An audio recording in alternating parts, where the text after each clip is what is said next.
Hello and good evening. Thursday, September 19th, 2024, week 9 in the Big Brother 26 house is over, but we're just getting started here on Super Mater Brothers podcasting, and welcome to the Janky World edition as we have our second juror put in tonight. This is a live stream here on Facebook, YouTube, and on Twitch. I am Dave Mater. I'm joined with Jaemeel Robinson tonight. Hello, Jaemeel. Hello, I had to be here on this episode. Why? Because, spoiler alert, I just lost the draft. You did. Well, yeah, no, and we demanded your presence here for that, so that we could, take you out here. Wait, did you already? Who was your other draftee? Oh, Matt. I forgot about Matt. Okay, so yeah, we'll talk all about that. Yeah, T-Core, of course, voted out here tonight. 4-2 vote, no, 4-1 vote, I believe. And I'm personally, I think they made the right decision here between Rubina and T-Core in terms of the decision. Like, I know your draft pick. I know you're biased. There's no other option. It's like, do we take out someone who actually has credibility to win versus someone who is basically a bag of tears is practically what she's done this game. Rubina? Yes.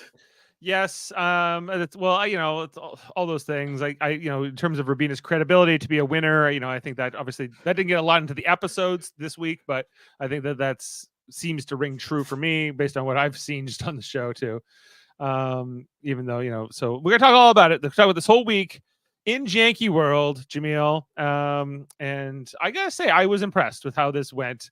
Okay, now I think it was I enjoy what them torturing the house guests, right? So how they did it. They said, "Come on out, we're gonna have a party," and then they closed the doors behind them and they locked them outside for 8 days, and they could only eat pizza and ice cream, which I think is like another form of torture.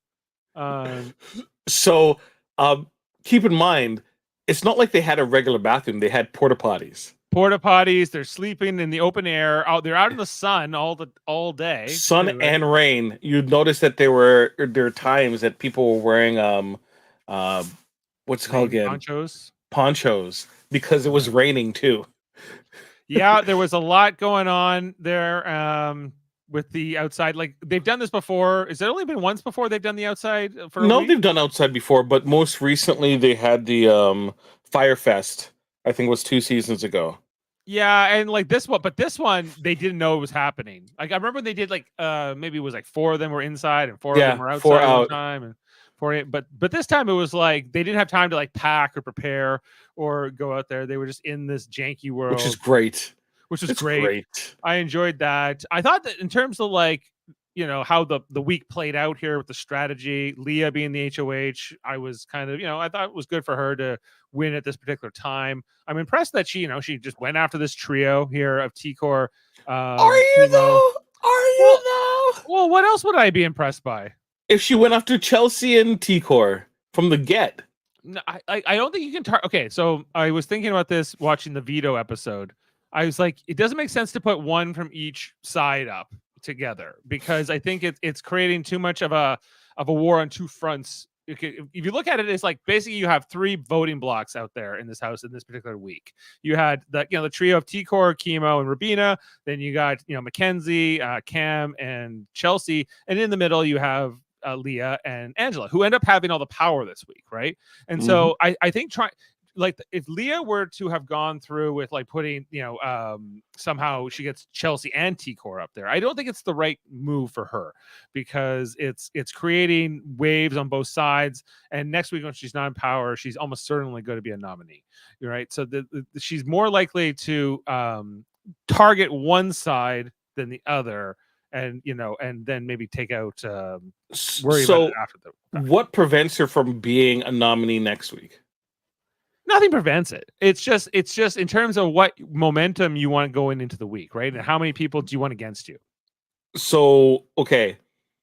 Is Chelsea going to be happy that Leah put in a position to get out T-Core? Perhaps not. but Okay. ultimately it's not really her S- fault because it's like who else was she going to put up, like, in that particular situation after Angela had made used the veto, unless she had put them up from the beginning, right? Which she didn't. She kept T-Core off the block initially, which you could say that that's appeasing Chelsea, right? For the first part of this week, and then after post veto, when Angela uses the veto, which Leah doesn't have direct control over, then she's they decided together. right. But I think so. If you're okay, you're telling me you would have if you're Leah here this week after Angela uses this veto, you put up not T-Core here, but somebody else. No, she should have put up T-Core and Chelsea at the beginning because you want those two to be campaigning against each other. You want the two sides to be campaigning against each other, right? Not campaigning to one side. With Chelsea, with that trio with Rubina, T-Core, and Chemo on the block or in everyone's sights, where's the actual power? The actual power isn't in HOH or in Angela, it's in the other trio because they have enough votes to send whomever they want home. Yeah, okay. Fair enough. But I think that's another way to look at it. But Which means like that the trio that's leaving, the two people that are staying, they're going to be like, we never even had a chance, honestly, okay. right? To save ourselves, and who's responsible for it? It's Leia for putting them Okay. in that position. So how vulnerable do you think Leah is going into next week after this I is don't played think out she the way it improved has? her position. Is ultimately what I'm mentioning, because if there was a tree, if it was 3-on-3, right? Angela's really the swing vote, right? And Angela through Leah would be the person who would get the benefit of whoever survives. Yeah, but Angela and Leah are working pretty tightly together here, Yeah. right? So them getting the result says, hey, they can pick and choose what they're going to decide to. Do they go with the trio and it's 5-on-2, right? Uh, Or do they go with the other set where it's going to be 4-on-3? okay, yeah, you're thinking more. You're doing some like gummy bear Skittles kind of calculations here now. I'm there in the HOH bathroom, just laying up the gummy bears and just trying to lay it out. So Look, I'm the red gummy bear, and like, ultimately, right? T-Core leaving does benefit Leah, does benefit Chelsea, does benefit Mackenzie, right? And Cam. I think it Uh, benefits most of the house except for Chemo and Chelsea, right? like ultimately, here's my problem. Angela's going to become a threat that can't be ignored and has to be voted out, right? She's no longer that goat that people were talking about. She's won enough that she has to be recognized Yeah, as an actual threat. you can make an argument for it at Yeah. least, right? So if you're Leah, who's only won once, right, and won a veto, okay, Yeah. you don't have necessarily the credibility of an Angela, right? So you're below Angela So credibility right wise. now, but if Leah wins, like, okay, there's only been 9 weeks so far, right? There's still like what, 4 more to go, like 5 more to go before this I is over. I just mean the way that this season is played out, they've done a good job of getting rid of the people who are going to take up that second seat. And Angela, who was looking as the goatiest goat, is no longer that second seat warmer. Did that Right? change this? Did that change this week for you when she won this veto, or was it before No, that? I think when she got taken off the block last week, she's played too good of a social game, right? For people not to recognize it at this point. Right. Who's gonna talk poorly about Angela at this point? Who can? It's not gonna be Mackenzie. It's not gonna be Leah, which you see they have a stronger relationship. Do you think Right? like jurors like now, well, Quinn and T-Core, who we know are confirmed jurors, do you think they're going to be sympathetic to Angela if she's in the final two? They're throw a vote to her. If it was, from Quinn's perspective, is Quinn gonna respect Chemo over Angela? I don't think so. Robina over. I think like people are gonna stick with their friends or who they're like. I think I think T-Core will. T-Core definitely. T-Core and Quinn might be two different conversations. I think Quinn's going to be too separated away from this season, especially with the individuals involved, especially if it's Angela versus Chemo. There's no way. I think he can't look himself in the mirror and think that me picking Chemo, who was basically dragged to the end because he ain't winning squat, right? Mm-hmm. Is winning this season. There's no way.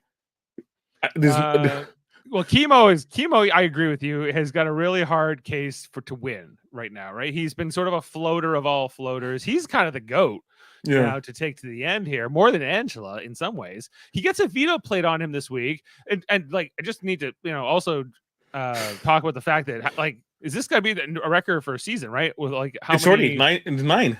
So every week we've used the veto. Yes, every single week. We possibly could have had 10 vetoes used this week. Up to 10 vetoes in 9 weeks. Yeah, there was the janky veto, which was a whole the janky power veto.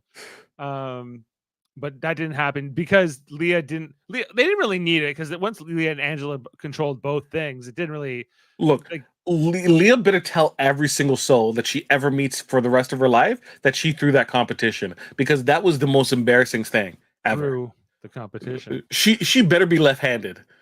Is all I'm saying. Like I thought, I was like, she must not be trying here, but then they were all laughing so hard. It was like, I think she is trying, or they're laughing like they think this is real at least. So I was left a little bit confused by that. Although I thought it was. Couldn't she just like two hands and just like this, just dodgeball it? Like, oh my god! Like when she picked it up and she went like this, I'm like, oh no, oh no. Oh no! Well, they did point out the fact that Leah could have had both of her nominations like axed this week. She could have ended up having to put way more people up, way more blood on her hands, as you will, and she doesn't. She ends up like building her own resume. If she can say that she's been working with Angela, I think this week in particular, it looks good on both Angela and Leah's resumes.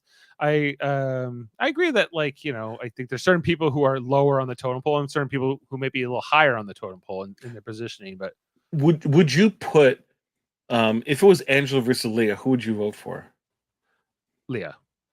Really? At this point? Yeah. Right now, has one veto and one HOH. Well, that's not the only thing you social game wise, she was practically a non-factor, and all of her allies were eliminated. Technically, like in these last 2 weeks, Leah has kind of won me over a lot more than I was feeling her in the early part of this game. I agree. She's been sort of she was a non-factor for a large part of this beginning of this game, but she's kind of turned it up, at least in terms of her positioning as a character on the show. Mm-hmm. Which goes a long way for me, I guess, and I think that I like her winning this HOH this particular week was, I thought, interesting. I thought she played it well because she entertains this idea of putting somebody from the other side up. I'm like, don't do that, like that. I was like, do it, because it's not advantageous to you in your game. You have to see that. I disagree, but still, like, pissing off both factions doesn't make. They're not going to be mad at you, though. How are they going to be mad at you? If you have somebody from, so if you had Rubina this week up against, I don't know, like Cam or something like that, would that be, or against Rubina and Cam is a non-factor because Rubina would be voted out, or Rubina and Chelsea. Rubina would get voted out. Rubina and Mackenzie. Rubina would get voted out. So why not put up T-Core and get her out of this game? T-Core and Chelsea. Right? Like, does it make sense to Leah to keep T-Core in the house? Does it make sense to keep Chelsea in this game? No, you got to get her out too. But like, you can only get out one at a time, right? I guess. But at the same time, you have to. Threat. So the reason why I say this is because constantly the idea that T-Core would protect Chelsea needs to be exposed to every single person, and the only way it does is for the understanding of them to throw each other under the bus. I think the house already knows all that, and I think that it's really a matter. Then Like why are they letting? So they're letting the other trio that can win competition, stay in the game versus the trio that is best friends. well, that That is can't win. that was Chemo said that in a couple of his confessionals. Why are you coming for us? Like statistically, we're like the weaker side. We haven't won that much, and yeah, we're a trio, but like so that the other side I think is looked at as a not as tight of a trio, even if they are like well, it's kind of a weird love triangle over on that other side of it, but The only issue is Chelsea. Why is my phone? The only yeah, issue is Chelsea because Chelsea just can't help it. So the problem with the whole Chelsea Cam thing is Chelsea is out of line. She is, right? what in terms Because of like her being mad about the Mackenzie stuff. no, she's not mad at the Mackenzie stuff. She's mad at the Cam stuff. Cam Mackenzie with is yeah, Cam snuggling up to Mackenzie. That's what I mean. yeah, but she's pissed off at Cam in general. Cam is supposed to be her ally, but at the same time, she's always pissed off at him, Well, right? he's pissed. He's pissed off at her because she's got T-Core, and that's why he wanted to vote out T-Core this week. That's only because that kind of he was finally being awakened to the idea that why is she pushing so hard, right? But he was only able to make that kind of situation happen because he had the high ground with how Chelsea was acting, right?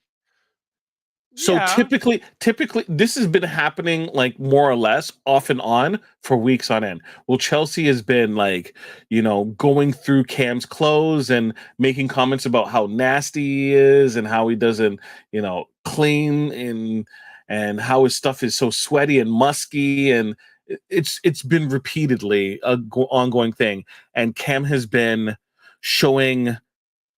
cuddling with folks, right? That's been his one of yeah. one He of snuggles up to Leah. He snuggles up to Mackenzie. yes. But every time Chelsea brings it up, here's the thing, um, and they have like a kind of falling out. The girls don't go to Cam and tell him that he's wrong or right. They go to Chelsea and comfort her about how she's feeling. So But Cam has always had to play it very, calm and collective. Chelsea right. blowing up in front of everyone where everyone sees that she's wrong, Mm-hmm. put her on a less footing with Cam socially. So when thinks about and sees that T Core is more for Chelsea than for him, right? How can he not go to Chelsea and is like, we're supposed to be 1 and 2? Why are you're talking about me snuggling up to people? It seems like your gameplay is snuggling up to T Core and protecting each other. Is he snuggling with T-Core as well?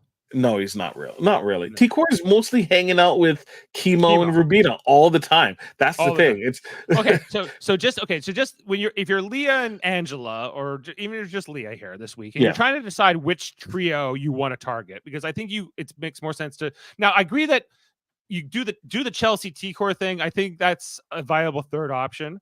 Okay.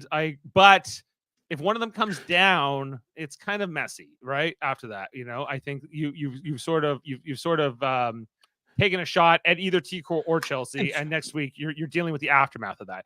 I'm dealing in a post results, A post results situation here. world. Now, Yeah. she puts them both up. She still wins the veto, or Angela still wins the veto, and they You choose keep to keep nom that. sings. They would Yeah. keep the same, and then in a world where they had all the power, yeah, I guess you put up. I think that is the right thing this week, Chelsea and T-Core, because they're this other duo that's kind of cross faction, and so therefore they're very dangerous.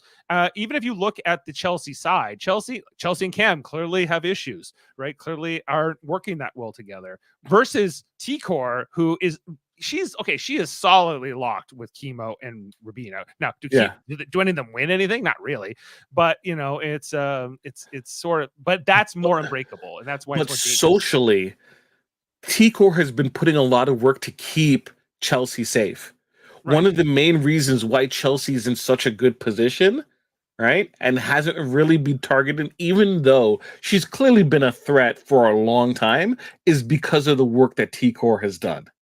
Right. Yeah. So the question people always have is, would T-Core keep Chelsea over Chemo? Likely not. Over Rabina? No, It's no. possible. It's Okay. possible. I that one seems over chemo. No, over Rubina maybe, but probably not even then. So getting rid of Rabina, how does that help Leah in that situation? So do you feel like Rubina should never have been put up in the first place? I think Rabina was a non-factor. Because I agree. I think the better noms this week even would have been just chemo and T-Core. Yes, I would agree with that too. And then maybe then you take down chemo as you did this week, and you put up Rabin at that point, Oh, and then you put up Chelsea, and you force them to have to or vote you put up out Chelsea, T-Core. right? Yeah, and you force them to have to take off T-Core. Yeah. So okay. I think that's Leah's big misstep here is just put up chemo and T-Core from the get go. Yeah, from the get. And then you have options because it's not like, oh no, Rubina's gonna win veto and take down one of them. It's like, no, that's not who we were worried about. We were worried about T-Core winning. That's what people were worried about. So then you get kind of what you're saying is that you get this kind of you're pitting T-Core and Chelsea against each other, campaign against each other, which undermines both their games ultimately because they've been kind of working together. And so no matter who goes, whatever. I think that you're right that that's probably the best case scenario if you're like Leah and resume Angela. building Resume building and whatever gives you more options. Okay, so let's say that in that hypothetical situation, who goes between Chelsea and T-Core if it's them on the block? It's still T-Core. So then it's not because really Angela would vote. Okay, so if I'm Leah, okay, in that situation, you say, okay, well now I'm going to put up Chelsea as the replacement nominee over when chemo comes down, and put her up and you still get your campaigning against each other, but I don't think it's worth a shot. Like just put up Rabina at that point because then you're not really creating more. It's just a worry that if Chelsea didn't do what she did, in my opinion, I think Rabina would have been gone. Yeah, because Cam would have voted with Chelsea. Right? And then Chemo would have voted and Rabina would have been saved. Right. But okay, like there's always this anxiety. Sorry, not Rabina. I apologize. Not Rabina would have been saved. T-Core would have been saved. And that would be worse. Let me ask you this. Okay. There's always this anxiety in the house. And I get it. Even maybe I don't know if I'm just gonna explain what I'm trying to get at, and then you can react to it. I won't interrupt until you're done. Okay, so basically, Leah alludes to it, I think in this episode where she's like, well, I don't want them to come and target me next week, right? Like, when you're HOH, you have to put nominations on, you have to get that blood on your hands, if you will. And there's all this fear. If I put up the wrong person and then they're going to be in power next week, and then I'm going to have my tail between my legs for all next week, worried if I don't go up in the initial nominations, I might go up as a renom.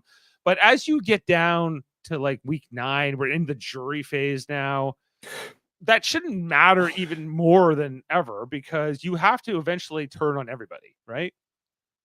And you're still leaving a team of 3. Yeah, like this had to happen, right? Like Leah had to make this move, but she was like, she had a combination of guilt, feeling bad about it, and as well as just sort of worrying about this sort of payback that could be headed her way over it. If she didn't want any blood on her hands, technically, it would have been to put up Angela.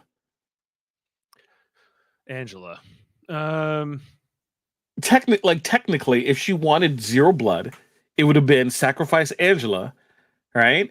And then she would say, look, I'm not picking either side. You guys could take Angela out. Both of you all safe. I just want to be safe next week. Just put up the other trio, whoever wins, and don't put me. Which is dumb, because what will end up happening is she will eventually be a pawn. Who, Angela? No, Leah. So let's say Leah's taken off the board because Leah sacrifices her this week.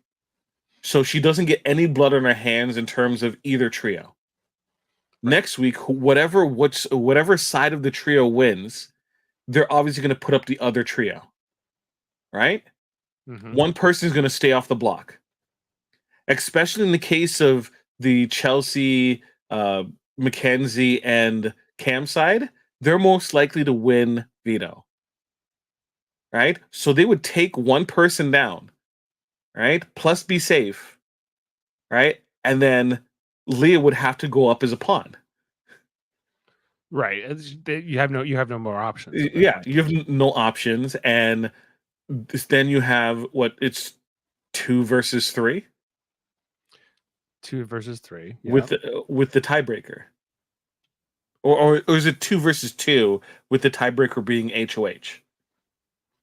Because it was 5 votes this week, right? It was 5 votes this week, so next week it's 4. Yeah, 4 plus HOH tiebreaker. Okay. So you had to break up one of the trios this week. You had to break up a trio this week, and I think it makes. And I think if you have to pick between the two trios, I think that it makes more sense to go after the T core side. You know, and because they're just tighter, and the Chelsea side has got more holes in it, and you can bust it up more easily. But it's more competitive in challenges. That's sort of the other side of it, though. Yeah. Like Mackenzie and Cam and Chelsea are just going to be bigger comp threats, I think, than the other three, and are more threats in the final two. So if you want to go after the Chelsea side, do it. But you have to but then put up Chelsea and Cam, I guess, or I Chelsea, don't go after Chelsea and T core at that point. If Chelsea's the target, then it's Chelsea and Mackenzie, or it's Chelsea and Cam, or something like that.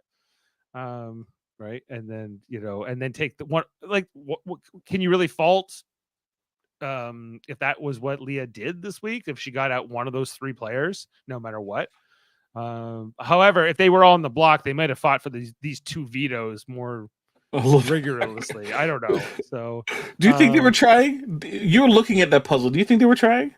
I guess, like, it's hard to tell. But it seemed like, like Leah just won it, right? Or Angela won it technically, right? And then Leah came second, actually, more accurately. It's like she's talking too much, it's distracting me. And I'm like, gosh. Yeah. Oh my gosh. It's different, but I don't know, like, that was there. I think Leah was just a little, I think that's what you see, some like gun shy effect on some HOHs, timid HOHs, which I could classify Leah as one, even though she did what she needed to do ultimately. She just ultimately doesn't like being like sort of like that kind of game player. She'd rather be a little more passive. I think that would be her natural state. But she's in power this week, so she's got to do it. And it's the week where they're all living in one room together, which is not even which was a complaint that a lot of live feeders were complaining about. It was very hard to hear. One, it's very hard to hear. 2, lots of planes overhead. Yeah. So, and then 3, because it's one big open space, it's not like you can really have an opportunity to chat during the week. So it kind of stifled a lot of gameplay. People feel. There was like the episode last night where Angela and Chemo are one side, and then the other 4 were sort of off massaging each other or whatever, and it seemed like they were kind of having 2 conversations that they couldn't hear, right? Yeah. But I don't know how easy it is to hear each other out in that backyard with the planes. And the whole Chelsea blow up thing was, they kind of edited it weirdly, because supposedly when Chelsea moved her cot, she kind of said under her breath, called him an asshole, but she was far enough away that would normally, she call an asshole? Cam. Oh, okay.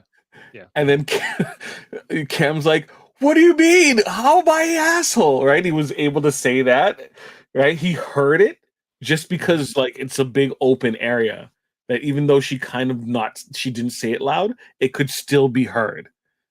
Right? So I thought that was funny. Is there any part of you that thinks that Cam deserves the heat he's getting from Chelsea? Yes. And I'll tell you the reason why. Because the first time this happened, where Chelsea started talking about this, right? Cam should have put her aside, made it clear, right, exactly how he stands and how he wants to play this game. And if he felt that she was unable to get over this, they should have stopped their alliance or thing right then. This game is built on trust, and if you cannot play with someone who does not trust you, right, how are you making it through? Right? Right. Even not even a game, not even like a really gameplay kind of action. This is just snuggling where a lot of people are, they can be touch starved. They are just used to having something, whether it be a pet, whether it be a significant other, right? They're just used to a closeness that happens, right? Right. And It happens in all the Big Brother houses. I think it's the weirdest thing. Like, because I don't think there's any way I like uh would do that with other like people that aren't my wife or something. Like, it's just to me that's like well, just foreign. imagine. I think Cam is known for having dogs in his crib. I couldn't help. I Hold couldn't on. help. We gotta shout out all the dogs at the crib before it's too late here. I couldn't help it. Yeah. Woo, shoot, it's been a while here. Shout out all my dogs at the crib. Yeah. Crap. Shout out to my dogs at the crib. So, but just imagine someone who is like a dog person, right? Who's used to like sitting on a couch, dog in their lap, and just kind of petting the dog, having that closeness, that touch, right? And then you're Okay. in this game, you don't have a significant other, right? No. Why wouldn't you used to? Not saying that Mackenzie is a dog. Like if But you know anything, what I mean. I think like married people have even a stronger argument for needing this because they would be like, I'm used to having my spouse. Which you know I don't what, have that person here, so I need you to be my new spouse. Dave? I think that married people should do it more so because yes, they are starved, right? But they But end up, at the they end up same, doing it much less, if they ever. much doing it much less, and more often than not, who are the first people to usually crack? When it comes to these games about how I'm so lonely and I miss Jan and the kids and everything because they're touch starved.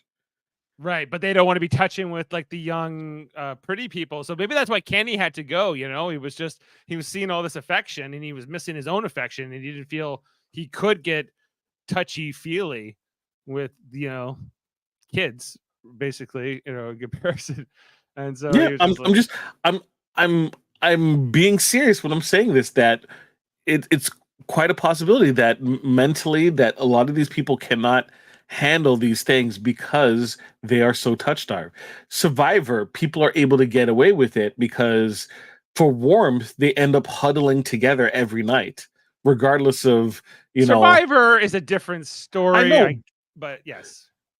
I know, but I'm just saying psychologically, I would love to hear uh, like a real deep dive from my psychologist about Like this. if we even go back to Big Brother 16, Jaemeel, if you Mhm. remember, Christine and Cody was quite the scandal at the Yep. time, right? Because that was a situation where, sort of plutonic, cuddling, but it kind of blurred the lines for some of the live. Christine was vilified.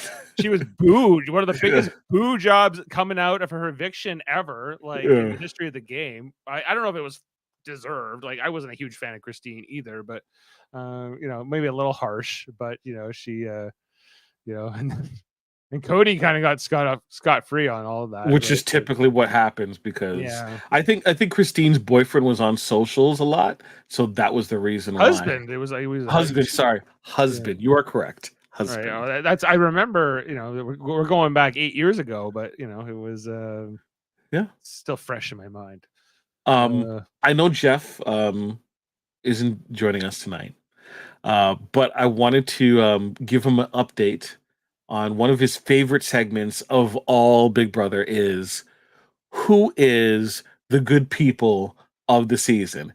And I just want to let him know, Jeff, if you're listening, sorry, when you're listening to this, I just wanted to let you know that we did have a conversation this week um, on the feeds where Robina, T-Core, and Chemo addressed about how they are the good people, right?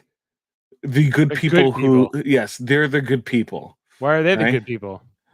Because they deem it so. They deem it so. They're the good people. Oh, well, that seems convenient for them. Yes.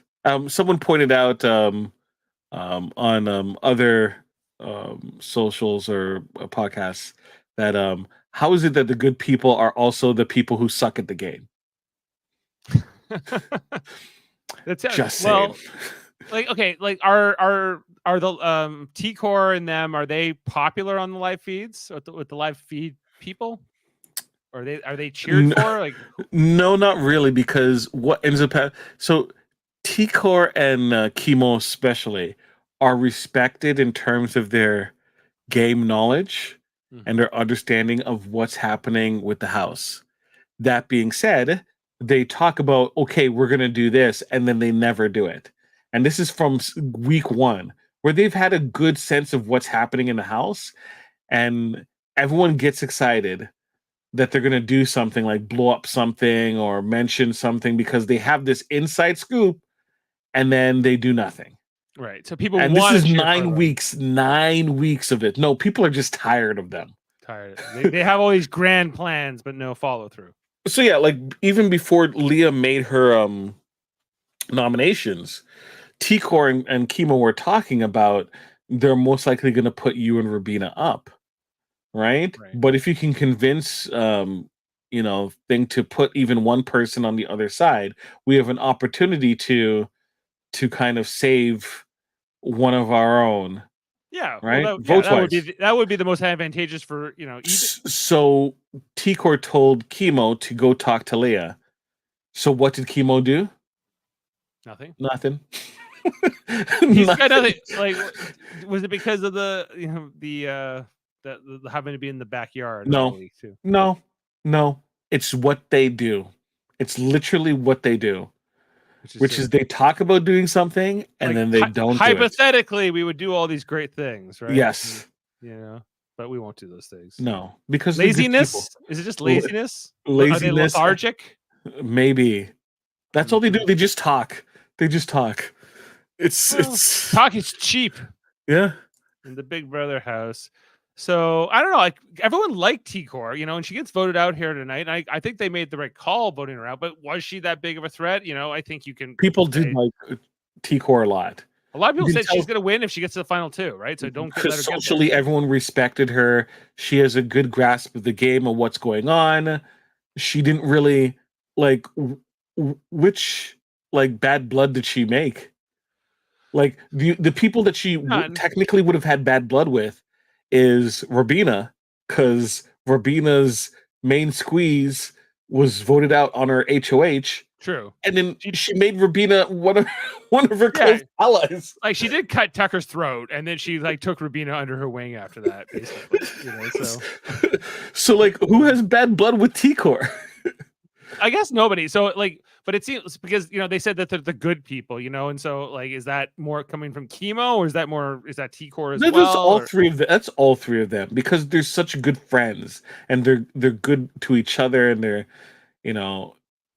good. It's stupidity. You know how people they have this edit in their mind that they're doing the right thing and everyone should like them. And do you think most house guests wish for that, narratively, that I wish everyone on the outside watched me and saying, I hope Dave wins. I hope he's gonna have a great season, and I hope he gets power next. Or do you not think that Tucker had that kind of mentality? I think Tucker did, but I think most house guests wish they have that, right? Yeah. Of course. Everyone wants to but I think that Tucker wished he was all the stuff that he was doing was going to be positively, thought of outside of the house.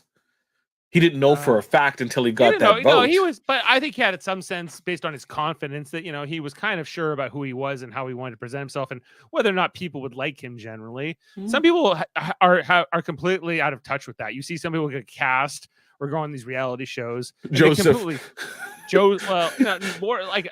some, or you would think about American Idol or somebody who goes thinks they can sing and they can't sing or whatever, right? But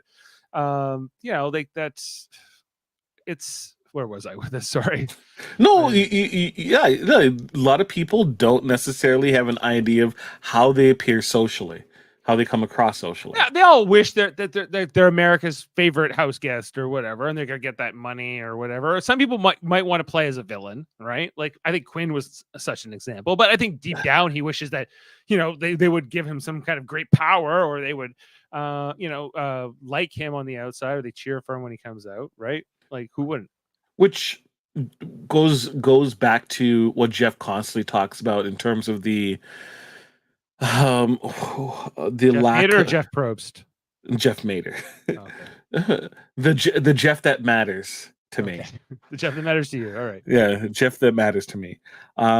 Talks about the not validation, but the I don't want to say truthfulness, the authenticity of the players, right? And Right. when they're trying too hard to be a villain, to be a good guy or baby face, it comes across as being, inauthentic and cheesy and not that interesting of a character, as opposed to Tucker, who seems exactly as he is at face value. I think Right. Angela also is exactly what we see her to be. She is the person who is loved by her family and her friends, but is absolutely loathed by acquaintances and other people that she might run into who don't know her, right? Friends of friends who, Yeah. who she comes into their orbit, Yeah. But she has such a strong, close-knit community that does it really matter? Not really, right? And whenever she questions herself, she gets positive reinforcement from her, her close-knit community. That's why she's always like, she's asked these questions where it's like, why are you asking these things? Why are you telling me that you voted for me and trying to look for forgiveness? Right? Right. That is not normal, but that's normal. It seemingly is normal in her type of community, where if she does something, she kind of just, because it's a close-knit community. Right. Well, okay. Can I just ask you about Angela's choice to use the veto this week on chemo? And do you think that this was a good thing for her? Like, how did you feel overall? Yeah. Right. Yeah. Like, do you think that chemo is going to work with her moving forward? Probably not, but it doesn't matter. Right. Is it just to keep the streak going? Do we have to now play the veto? She doesn't care about the streak. She wanted to use that power because it's been used on her so much, and she wanted that moment. And then at the same time, she gets to talk about it too. They talk about her mistakes where they're like, "Oh, well, you weren't on the right side of the votes." Right? And it's like, well, that's because I was a lone figure in the house, and when no one told me anything, but when I had power, I tried to make up for the mistakes I have made in the past.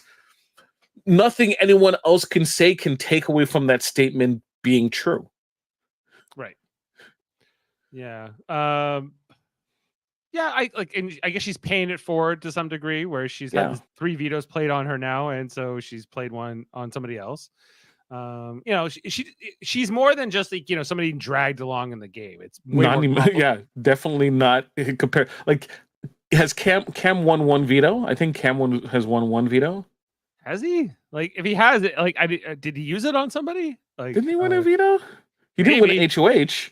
Like, I have Cam and Chelsea, for that matter, in the draft, and it like they seem to be doing okay in some ways, but I don't find myself actively cheering for them as a viewer. Like I'm having a hard time as them, more so with Cam, like them as TV characters. I'm trying to like, am I rooting for them to win, or is Mackenzie an intriguing TV character either? I like I find Mackenzie. I'm finding more charismatic. Yes, so I guess I'm finding. I just feel that I feel like she's a non-factor. She kind of is. Like she's just a bit like. Is it just the likability factor? Is it I know it's not a popularity contest, but it kind of is. I guess. I don't think she's not able. It's weird because like a lot of the main characters of this season are people who don't come across as like the typical people that you would think would win.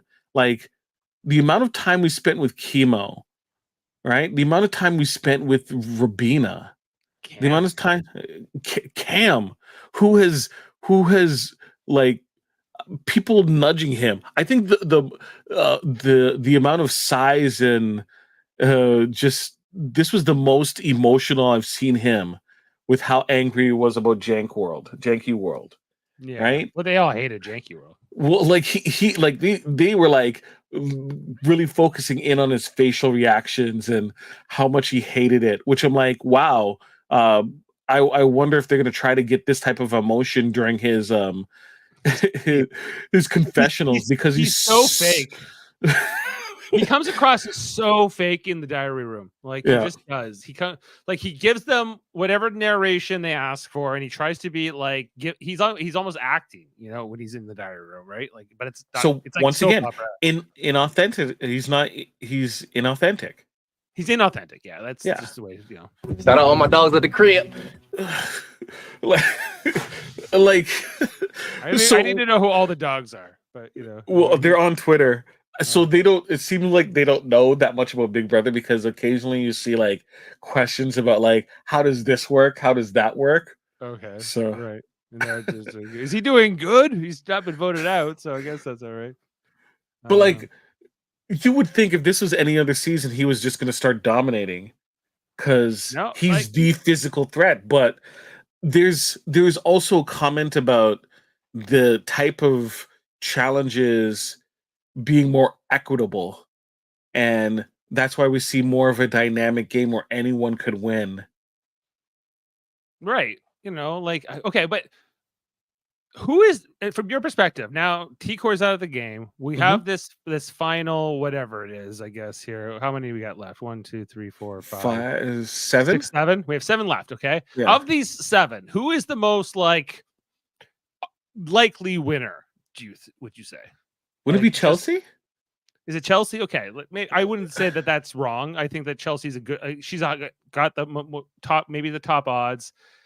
I think Angela's a kind of a weird wild card, so in the right situation, maybe. For Angela, it depends on who she's going against because the social might affect her more than it would be another person. Like other people are like, they had a decent social game, but they had A, B, and C moves, right? Yeah. I think that there's going to be some people, not all, some people who would go, I'm not voting for Angela because she pissed me off for this entire game and I hate her. Right. And she got saved too many times. You could make a rationale for Angela. Right. But but Leah, it depends if they respect Leah, right? Is the jury. If they don't, if they think she was just kind of this floater who didn't do anything, then she's not that much of a threat to win. Right. But if they do respect her as a game player for being sort of a social flirt and playing sort of all these different angles, and obviously she made a big move to save Angela that week. She's like, no, I'm playing my game, this is what's good for me, I don't care, Quinn, even if it screws you over, I'm doing it, right? And ultimately it gets Joseph out on her, but it depends how they're going to look at that move, I guess, in the jury. But I would put Chelsea, Leah, and after that maybe Angela, right? So Cam, even though he's this young, athletic guy who's flirting with all these people, and you could maybe assign the Cody archetype to him, sort of. He feels like a long shot to win this. He doesn't feel like he's affected the game. Right. It feels like he's Angela's got a much better chance than him. It feels like Leah's got a better chance, even though she's kind of her position's a little dubious. Yeah. And Mackenzie and Rubina. Okay, I would say maybe Cam and Rubina are almost on equal footing for me, along with Chemo. I think that those 3 are sort of at the bottom of the power rankings for me. If I was a juror and who I would want to vote for, it's Rubina. I wouldn't be happy if Rubina won this season as it stands right now. Right. So if we work our way up from there, right? The final 2 is Rubina and Cam. Who wins? Cam. Okay. And then what about Cam and Chemo? If somehow the 2 men left in the house end up being the final 2, which would be something.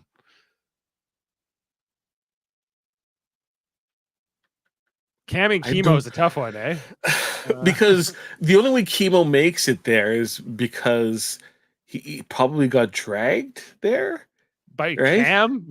By Cam, which would then go, Chemo was so horrible physically that his social game was the reason why he survived, and he shot the moon. Yeah, but that final 2 is almost maybe. that final two is almost the least possible. Yeah, final least two. likely. So we shouldn't dwell on those two for too long. And then like you got like Mackenzie, right? Like how are they going to look at somebody like Mackenzie, who I think's in the middle of this kind of power Yeah, ranking? she's always been kind of in the crosshairs, but has survived. At the same time, does it feel like she's really affected the game? Not really. She's had to save herself a few times. Not affected the game, but she's been active in the game, at times, and has had agency, and has had to play like the AI competitions and whatever. And so she's had to fight for her life here and there. She's had to pivot after some of her allies got picked off at various points, especially early. So I think Mackenzie's got a little bit of an uphill climb. I don't think she's like an obvious choice. I think like the players we're saying right now are sort of like up at the top. I think like her and Chelsea in the final two is probably not good for her because I think she probably loses. I would Chelsea, agree. right? So, but like Mackenzie, I think beats Cam in the final two. If somehow that ends up that's not an impossible final two to imagine, right? Because so, Cam is where Leah was, minus the more recent Leah flexing of her abilities, I would say. Where Leah's actively kind of controlled her situation, where Cam has just been there, just been a background figure. Like we can't even go like if we go back in time and somehow there was this like recap of all the moves that Cam made that has affected the game, wouldn't people be like, wait, what? Like you would be confused, right? More so than Leah, who I think has been pretty upfront in terms of her, I'm just gonna do nothing, right? Right, like definitely more of a passive player. That was doubt her narrative. That was her narrative. Where Cam he didn't have a narrative. He was just there. He still doesn't have a narrative. Like His narrative is like, he's pissing off Chelsea. Am I pissing off Chelsea or am I not pissing off Chelsea today? That's his narrative. But like, that's his narrative. Why am I in trouble with you? Come on. Okay, I think like an interesting final two as of right now for me would be Mackenzie and Leah. I think that like you somehow get those to the final two. I'm like, I don't know, like that's a toss up on who wins.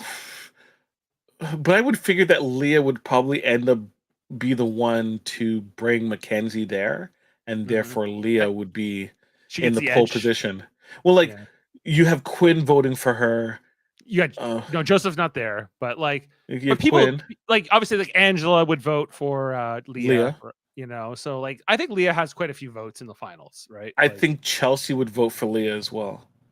And like and if Mackenzie's somehow not facing Leah in the final two, then I think she might vote for Leah too, right? Yeah. Close, right? So that would be the only reason, like, that Leah and Mackenzie might want to cut each other indirectly or at least support somebody going after them is that, well, they're probably a vote for me in the finals if they're not next to me, right? So, makes sense.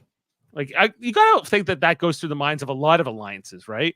Where, like, okay, I'm like, this is my ride or die, but, I don't maybe want if T-Core was in the game and it was her versus, let's say, Cam, and T-Core, Chemo and Verbena, wouldn't you kind of want to get rid of Chemo and Verbena on the sly so that you have two votes going against you that won't vote out Cam? If like Cam was like, I got to take out people, but I'm saving you, T-Core. It's like, oh no, please don't. Oh no, Rubena's gone. Oh no, Chemo's gone.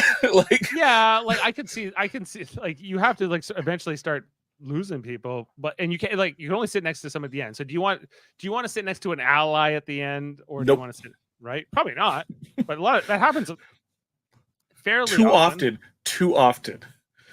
Like we brought up Big Brother 16, Cody and Derek, I think being like, maybe one of the most infamous final ride or dies, but Cody takes Derek to the final two. Yeah. And then loses to him, right? Cody goes on to redeem himself many years later and win the All-Star season and get his win. Oh, right. But yeah, come on, man. All he had to do was take Victoria, and he had a slam dunk. Because there was no way people were gonna vote Victoria. No, but that's how good Derek was. Derek convinced Cody to take him. Yeah. That's why I think Derek is one of the best ever. Yeah. Just from that move. But like often these best friends in the house aren't necessarily like the best players is necessarily or the most strategic or whatever. But how good of a friend are you if you're unwilling to believe that your friendship can survive voting your friend out? It depends. I guess it depends how you go about cutting them, right? And I guess how dirty they feel done by you when it's all said and done, right? I'm just like, in terms of like me feeling a certain ways about things, I personally would be pissed off at Angela after she won that veto and was dancing for seemingly way too long. I know they cut to like different angles, but it seemed like it was a long time she was dancing. Even as people were going back to the competition, she was still dancing, right? About her victory. That kind of thing I wouldn't forget. Yeah, and that's the kind of stuff people will, I think does affect jury votes when you get down to the nitty gritty. And that's maybe that stuff they'll say in press or whatever, but that's kind of stuff real. When you live with people for 15 weeks, where this ends up being, then that's how it goes. All the nasty habits just get on your nerves. Yeah. Well, any comments or questions out there in the live stream, just throw them at us. We'll probably be signing off soon for tonight and this week. It's been a good I've enjoyed this season. I think this week was memorable with this whole janky theme that they went with, and I think that was fun. And I'm kind of curious to see if they can keep the momentum going of the season, because they voted Double Eviction. Double Eviction is coming out next week? Is that what they said? Is it? I don't know. Who are your front runners coming from Christy Brown? Well, we did put out that earlier, so we'll reiterate. For me, it's like Chelsea, Angela is kind of up there. I think that Leah is up there, and that's about it. Like maybe, and I guess after that, Mackenzie is sort of my fourth place. It's hard because typically when in the first part of the game we start, I've made comments about like how Angela has zero chance and everything like that. But then you kind of refocus once the jury period, and you kind of like take time to see how the dust has settled. And Angela, who I was extremely negative towards, she has put herself in a position of both socially and winning competitions where I can't deny that she has a clear chance of winning the game. So you have Chelsea, who has had her fingerprints over this season, right? Can't be denied. She has a good social game, and she has some comp wins. As I mentioned, Angela, Leah has really come out of the gate and has leapfrogged a lot of the other players that were considered in power positions. So, and then you have the next row of people, which are the Cams and Mackenzies, who, Cam, Mackenzie, and there's more. And Rubina and Chemo, I think, are sort of at the bottom of my ranking. Yeah, so you have the Cam and Mackenzie in the middle, and then you have the Rubina and the Chemo as the bottom. Yeah, Cam and Mackenzie are more on like, well, they could. It's the could be. They could be more. They could go on a run. They could exert themselves. There's that potential. Potential, yes. Right. Comment here. Jealousy will cost Chelsea the game. Well, maybe so. Maybe that will be her undoing. Like, once, as I mentioned before, Cam should have. Like, it's partly Cam's fault because he should have moved on from this. Chelsea has shown that I think that she would, the way that she positions Cam is in a negative light, and Cam needs to move away from that. Cam can befriend and team up with Chelsea and Leah, and does not need Mackenzie and Leah. Does not need Chelsea. right? And Chelsea does not have T-Core anymore, so I can see a lot of her powers kind of waning. So What it, I keep thinking about Angela, right? And like my thought with her is that like is she comparable in turn to you remember Carolyn from Survivor? Well, I can remind you. Whoa, whoa, whoa, whoa, whoa, whoa. You know, where is it? You know, I don't know why her and Angela somehow connect in my brain, but I wonder if like, you know, the sort of this older, sort of unconventional player is not going to have the respect at the end that maybe they're due, you know, like it's sort of like, do people overlook them? Because I feel like Carolyn gets to the final three in her season Survivor and she ends up getting no votes. Jam gets the votes. And a lot of people just wouldn't consider Carolyn a real, like, I think she gives Lisa Welcher vibes from Survivor. What's that Survivor season? It's the one with Anna Maria and Casey.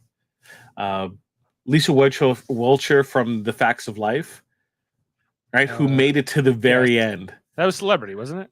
No, well, she was a celebrity, but that was not Celebrity Survivor. That was a regular season of Survivor. Okay. Right? And I don't know if I recalling that particular one. Yes, but a lot of people counted her out, and she got to the end. She did not win, mind you, but the facts of not life, but the game are that she put herself in a position to win. And I think Angela has put herself in a position to win. Look, as we left off, it looked like Angela was in the lead in terms of this HOH competition. That right. Would that not be her third HOH? Yeah. Well, which like if she wins this one, how can any? Sorry, do we know if the spoilers are out tonight? Because we could touch them. I don't know if they're gonna if they kept live feeds on. Okay, because it doesn't feel like that competition is gonna take that long. It didn't look like it all.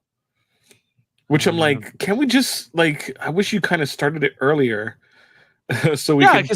They could have finished this in the episode. I was glad that they at least started a competition on the live show. I feel like they heard us in our previous podcast, Jaemeel. Well, at least they didn't make a thing a two-part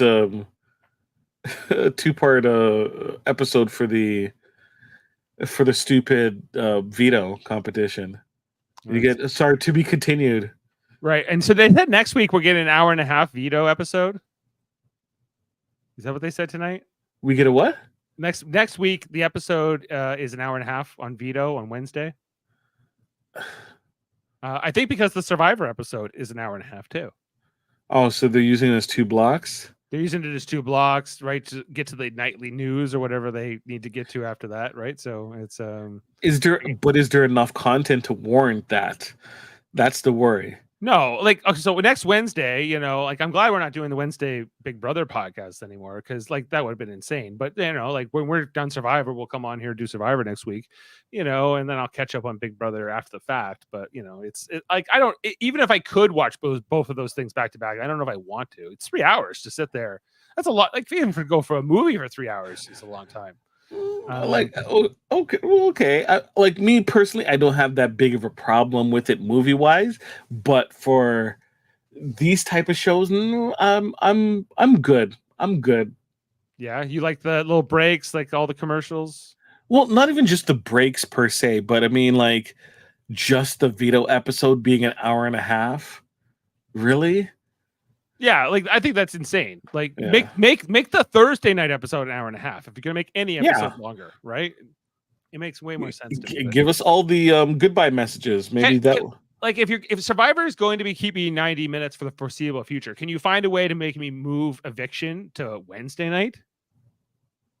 You know, after Survivor 2, like that, like even though that contradicts what I said, what I actually want. You know, I think that's a possibility too, right? So okay.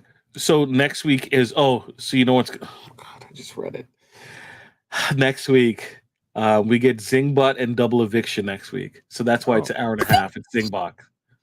Yeah, we get Zingbot. I feel like the this was filled by Janky this week. Like I'm over Zingbot. He better bring it next week with the jokes, because the last few seasons Zingbot has sucked.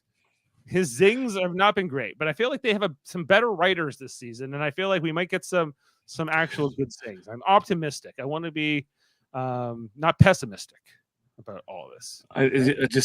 Yes, we need. If you're gonna do Zingbot, please. So Zingbot, double eviction next week, and then probably BB Comics right after. And I guess we might get a jury segment with Rubin or with T-Core and Quinn on Sunday. Probably on maybe Wednesday or probably Thursday. I would imagine they'll probably throw it in the Thursday episode, but no, Thursday they can't with double eviction. Then then you're probably right that there will probably be the week after that we get the jury check in, because it will be like Quinn and T-Core have been here all week, and then like it will be like, hey, look at the first person from the double eviction, and then 5 seconds later the second person from the double eviction will walk up, right? So but what do you think it's gonna be like? I guess Quinn and T-Core got along in the house, right? So they should be good in the jury house. They're kind of game body too, so they're gonna be talking about they're gonna just, it's gonna be less emotions and more kind of checking notes. Yeah, they'll be talking about game theory more than anything. It's two game bots kind of really talking. So it's not really interesting until someone more emotional comes. Like if Chelsea came in next, she would just be, I can't believe Angela lasted longer than me. It's ridiculous. Angela lasted longer than all of us, and they'll probably just have a hate party if Angela's HOH and Chelsea goes out on her HOH, right? And then the top three people in the jury house is T-Core, Quinn, and Chelsea. It would just be like, we hate Angela, and then it'll eventually be, we respect Angela at the end begrudgingly. Yeah, I can see that, but only if the person next to Angela, they're willing to not camp. It has to be somebody they don't have any guilt. Like if somehow Angela is sitting next to someone they really respect, though, I think it's gonna be rough for Angela. Okay, well, thanks for everything this week and on this podcast tonight, and the comments and all the live feeds. Make sure to like and subscribe and tell us what you think about this season. Are you enjoying it? And check out our Survivor coverage every Wednesdays now. So the Survivor 47 on here was on with Jeff Mader last night until the wee hours, talking about the new season of Survivor. So look out for that. Jaemeel still has to watch it, so I don't want to tell him. I still have to watch it, so I'll try to see if I could post something about my thoughts about the episode of Survivor, and also the recap episode of Survivor, Super Mario Brothers about Survivor. Yes, go back and look at that. Supposedly Jeff had some takes. He always does. And then I think in the near future on our Mary Mader Marvel Society podcast series, we'll be talking about Agatha all along. The gayest project ever. I'm so ready. Wow. Did you see the talk about that? I've only seen a couple commercials. I have not watched it yet. There's been a lot of news articles where someone asked what's her name? Who's in Parks and Rec? This is my age catching up to me. Not Amy Schumer. Not Amy Schumer. I got the right Amy there. She Parks and Rec. Amy Poehler. That's what I'm No. She played. Damn. I put Parks and Parks. It was Aubrey Plaza who played April. Aubrey Plaza, yeah. They asked her about if about Agatha being gay, or saying people saying that Agatha all along being called the gayest MCU project yet, and she's like, it better be. That's what I signed up for, right? Which people have been, reacting both on both sides of the fence. To me, like, this is what it is, though. Like, I don't know why why people would be confused. Like, we get these projects sometimes that people complain that, this is not for me. And I'm like, okay, it's quite possibly not for you. I think they're advertising it clearly who it's for, and either you enjoy it or you could just move on. Right? It's not like this is Avengers 5, right? I don't think you're like the vital piece of information from Agatha all along is going to Agatha all along, It's like, oh no, like I'm gonna miss out on the I'm gonna have to watch this 8-episode musical instead of just watching the Screen Crush clip show show instead, that I'm gonna watch also angrily about, after I watch this 8-episode show that I don't like. To me, it doesn't make any sense. Don't watch stuff. Skip it if you must. It and read the summaries. Look, take a Dave Mater tip and just read the wiki. Just read the wiki. Just read the wiki. You're not hurting anyone. They'll give you the highlights if there's something really important. You don't have to sit through it all. Like, there's some people that are just completists. They have to watch it all. I guess so, but that's what 4x speed is for. Like, I like musicals, right? So, like musicals, but not everyone does. Not everyone does. I understand that. You know what I hate though about musicals? People who have to declare that they don't like musicals. If you don't like musicals, just move on. I'm not a big fan of war pictures. I don't tell everyone I hate war pictures, right? And occasionally there will be a war picture that I like, and I'll watch it. Right? It happens. Don't make it your personality of hating something. I think people just wish certain things wouldn't exist, and they hope by expressing their disdain for it that it will. I don't know how the dude bros can complain about Agatha all along when they just got Deadpool Wolverine just a month ago. Yeah, go watch that again. Go back to the theater. Watch it again. Come on. It's okay. You can skip Agatha. Skip it. Watch Yellowstone or watch whatever Kevin Costner, frontier movie that he's making. It's fine. Right. So when people tell me that it's possibly the gayest picture yet, I'm like, for my AEW brethren, scissor me, daddy ass. Yeah! So excited for this show. Well, just based on this little exchange we've had here right now, Jaemeel, I'm very excited to podcast about this, even if I'm maybe not excited to watch it. I'll have to see. So check out that in our podcast in the near future. Of course, over on our Star Trek channel, we're showing the show here at Live Long and Podcast. Also got the hat today, if you can believe it. Is that merch for sale that people can? This is merch. If you it's prototypes we got coming out here. So, but we are working on the merch store. So look out for that on our Star Trek channel. It's called Live Long and Podcast. And this, this is actually this is a version. We're on Saturday night. We're doing a live read of a Star Trek script called Phantasms. It's from season 7 of Star Trek: The Next Generation. I'm going to be playing. I'm the narrator actually, but we have a whole bunch of our friends playing different parts. We got Michael Chan playing Data. Recently at the Aurora Comic-Con. Yeah. So look out for that. Comic-Con attendee. Jessica just got her headshot, so she's moving up in the world. I know. Right? Moving up. We got Jeff Mater coming in to play Sigmund Freud in this epic show. So come see it. It's not a musical, so you don't have to worry about music, but there will be some weird. Are we ever gonna do Strange New Worlds? Well, maybe we did do the original series musical episode at one point. Yes, that was great. But I think we have to put a little bit more distance between that and doing Strange New Worlds musical. Yeah, we need a couple years at least before we can go back to that. Yeah.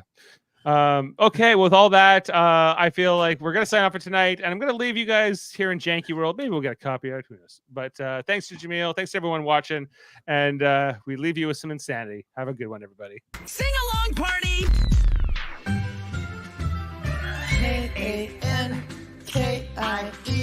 Jankie, janky, let's party. Ice cream dancing, so much fun. Janky, number 1. Candy pizza never ends. Janky, our best friend. Janky, number 1. Candy pizza never ends. Janky, our best friend. We're vibing! Sing-along party! Ah! Why not do it all together? Ice cream party! Dance party time!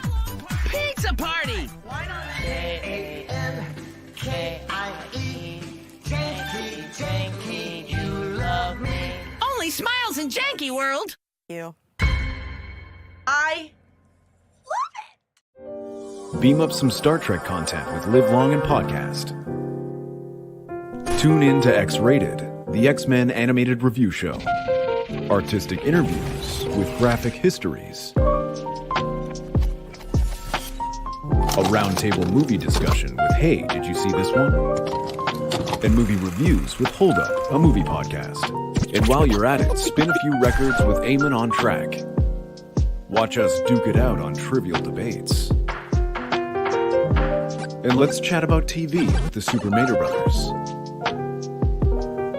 It's all here on the United Federation of Podcasts.